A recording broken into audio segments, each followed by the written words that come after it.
Welcome to Invoke Democracy Now! My name is Luke Gittos.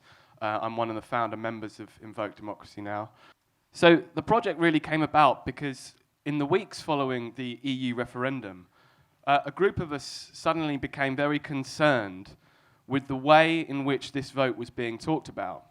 We noticed that almost immediately there were efforts being launched to undermine what we took to be the greatest and most significant act of democratic politics, certainly in my lifetime. So we became very concerned that this was effectively being managed, fudged, kicked into the long grass, and there was a really concerted attempt to close down discussion, to attempt to manage what the people had said.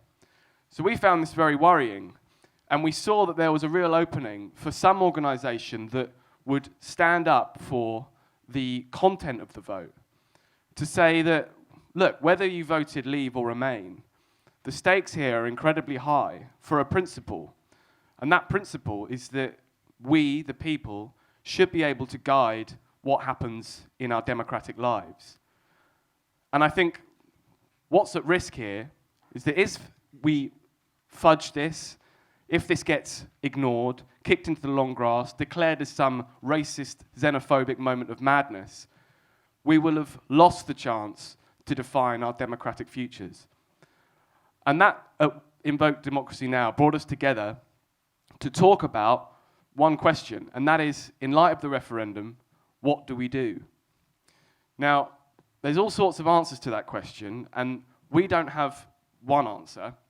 But we wanted to start a discussion, as broad range of discussion as possible, with how we might respond to this moment in democratic history. Now, I've got no doubt that there are people in the audience tonight who voted Remain and feel very strongly that we should remain.